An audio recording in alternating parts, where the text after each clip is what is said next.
हिंदू धर्म में मृत्यु के बाद क्यों किया जाता है गरुड़ पुराण का पाठ, आइए जानते हैं।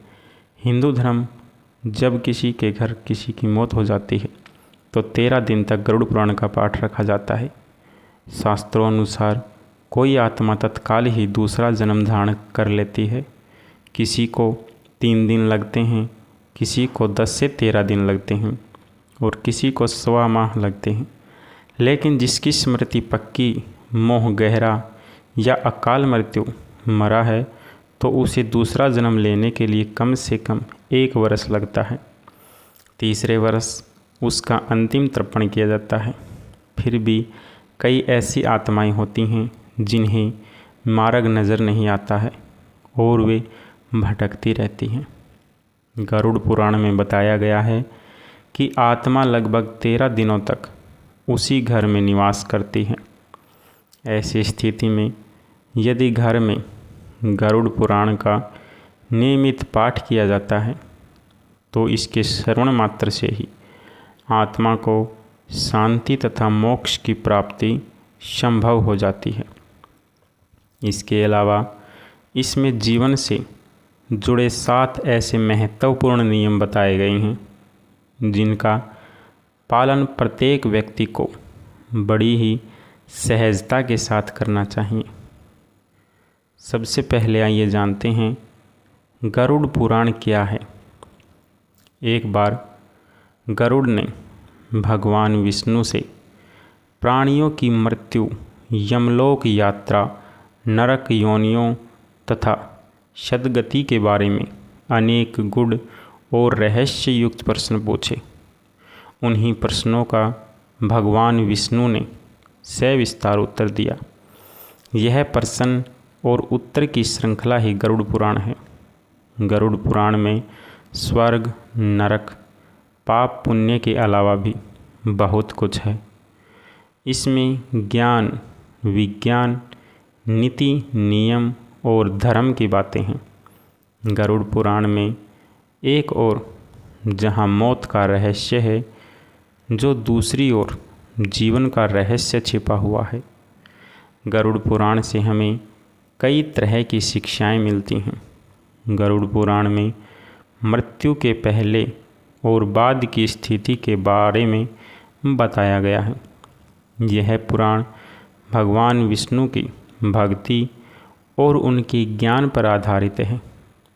प्रत्येक व्यक्ति को यह पुराण पढ़ना चाहिए।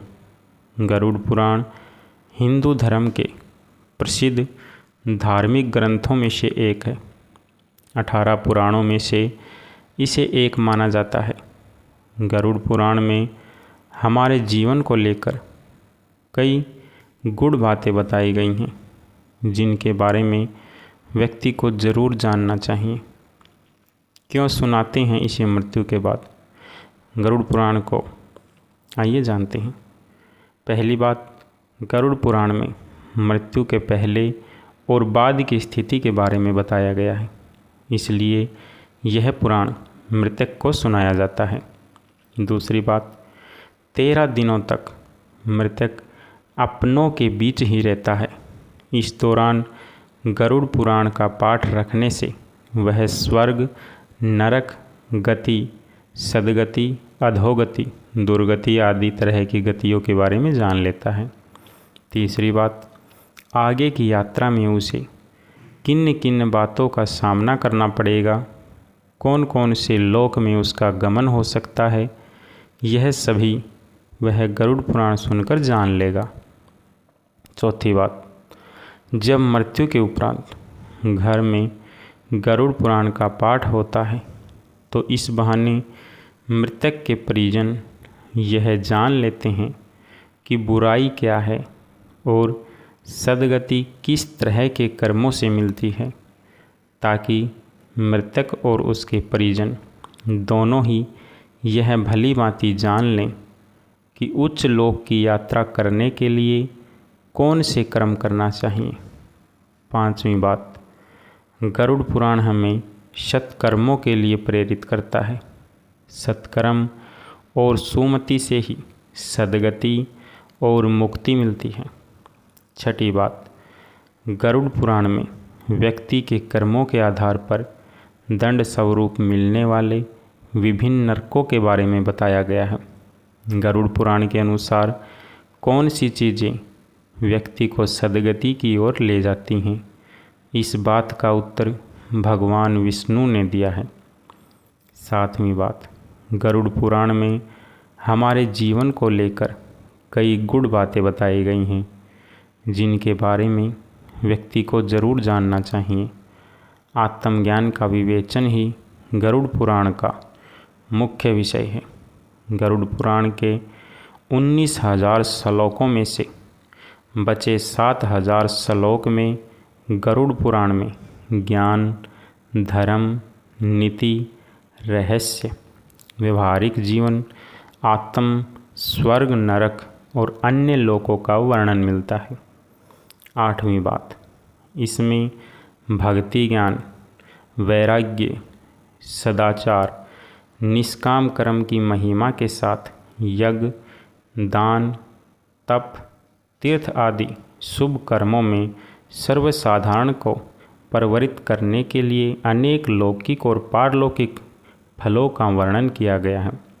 यह सभी बातें मृतक और उसके परिजन जानकर अपने जीवन को सुंदर बना सकते हैं। 9वीं बात, इसके अतिरिक्त इसमें आयुर्वेद, नीतिसार आदि विषयों के वर्णन के साथ मृत जीव के अंतिम समय में किए जाने वाले कृत्यों का विस्तार से निरूपण किया गया है। 10वीं बात, कहते हैं कि गरुड़ पुराण का पाठ सुनने से ही मृतक आत्मा को शांति प्राप्त होती है और उसे मुक्ति का मार्ग पता चल जाता है। वह अपने सारे संताप को भूलकर प्रभु मार्ग पर चलकर सद्गति प्राप्त कर या तो पितरलोक में चला जाता है या पुनः मनुष्य योनि में जन्म ले लेता है। उसे प्रेत बनकर भटकना नहीं पड़ता।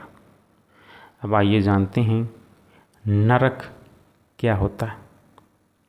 गरुड़ पुराण में 84 लाख नरक का वर्णन बताया गया है और इनमें से 16 नरक को घोर नरक बताया गया है। गीता में भगवान कृष्ण ने कहा है, नैनम छिदन्ति शस्त्राणि नैनम दहति पावकै न चैनम कलेदयन्त्यापो न शेषयन्ति मारुतै। अर्थ, श्री कृष्ण कहते हैं कि हे अर्जुन, ये आत्मा अजर अमर होती है। इसे ना तो आग से जला सकते हैं और ना ही पानी भिगो सकते हैं और ना ही हवा इसे सुखा सकती है और ना ही कोई अस्त्र शस्त्र इसे काट सकता है। आत्मा का विनाश कोई भी नहीं कर सकता है। यह शरीर विनाशी है और आत्मा अविनाशी। जन्म या मृत्यु सिर्फ शरीर का होता है, आत्मा का नहीं। आत्मा को दुनिया के किसी भी अस्त्र शस्त्र से न तो काटा जा सकता है और न ही इसे अग्नि में जलाकर नष्ट ही किया जा सकता है। यहाँ भगवान श्री कृष्ण के कहने का तात्पर्य यह है कि मानव जिसे जन्म या मृत्यु समझता है, वास्तव में ऐसा कुछ भी नहीं होता है।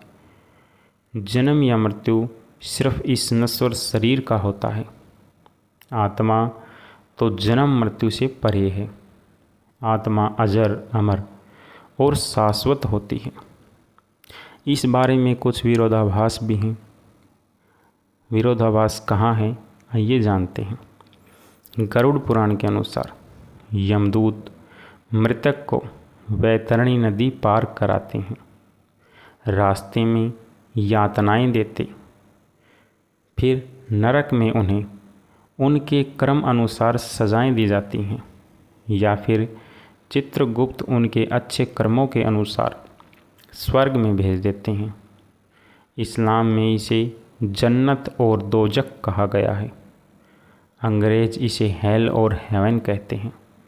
प्रश्न उठता है कि जब मृत्यु के पश्चात शरीर को जला दिया जाता है या दबा दिया जाता है या उसका किसी अस्पताल में देह दान हो जाता है, तो उसे नरक में गरम तेल में तला कैसे जाता है, बेहोश हो जाने तक पीटा कैसे जाता है, आग में जलाया कैसे जाता है, शारीरिक यातनाएं कष्ट कैसे दिए जा सकते हैं। स्वर्ग नरक पर आधारित काफ़ी समय पहले बड़े बड़े कैलेंडर करणी भरणी के नाम से आते थे, जिसमें नरक की यातनाओं का बखूबी चित्रांकन किया जाता था।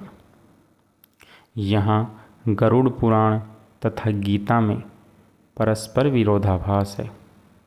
क्या सचमुच स्वर्ग या नरक हैं, या कपोल कल्पना?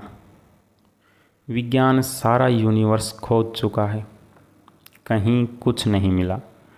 वास्तव में हमारे ग्रंथों में यह सब कुछ समाज को सही रास्ते पर चलने के लिए नरक आदि का भय दिखाकर समझाने का प्रयास किया जाता है, ताकि हम अच्छे कर्म कर सकें। अधिकांश विद्वानों का मत है कि हमें अच्छे या बुरे कर्मों का फल इसी जीवन में मिल जाता है। यदि इस जन्म में नहीं मिलता तो अगले जन्म में अवश्य मिलता है। इस बात का साक्ष्य है पुनर्जन्म। ऐसे कितने ही जीवंत उदाहरण हैं जिसमें जन्म के कुछ दिनों बाद बच्चे पिछले जन्म के माँ बाप के पास जाने की जिद करने लगे या अपने पिछले जन्म का हाल बताने लगे, जो बिल्कुल सही निकले थे। पुनर्जन्म की वास्तविक घटनाओं का विवरण केवल भारत में ही नहीं अपितु पूरे विश्व में मिलता है। गीता की इस अवधारणा पर विश्वास और दृढ़ हो जाता है कि शरीर नश्वर है, मरणोपरांत आत्मा अपने कर्म अनुसार एक शरीर से दूसरे शरीर में प्रवेश कर जाती है। यहाँ 84 लाख योनियों की कल्पना भी सार्थक लगती है कि पशु पक्षी या अन्य जीव जंतुओं में भी आत्मा होती है। इस बारे में शास्त्र क्या कहता है? ज्योतिष शास्त्र में पिछले जन्म तथा अगले जन्म के विषय में बिल्कुल स्पष्ट है। कुंडली का पंचम भाव पिछले जन्म के कर्मों की व्याख्या करता है, तो 12वां भाव अगले जन्म की बात करता है। नमस्कार मेरे प्यारे दोस्तों, आपको यह बातें और यह छोटी सी कहानी कैसी लगी कृपया करके कमेंट बॉक्स में ज़रूर बताएं। तब तक के लिए आप सभी का बहुत बहुत धन्यवाद।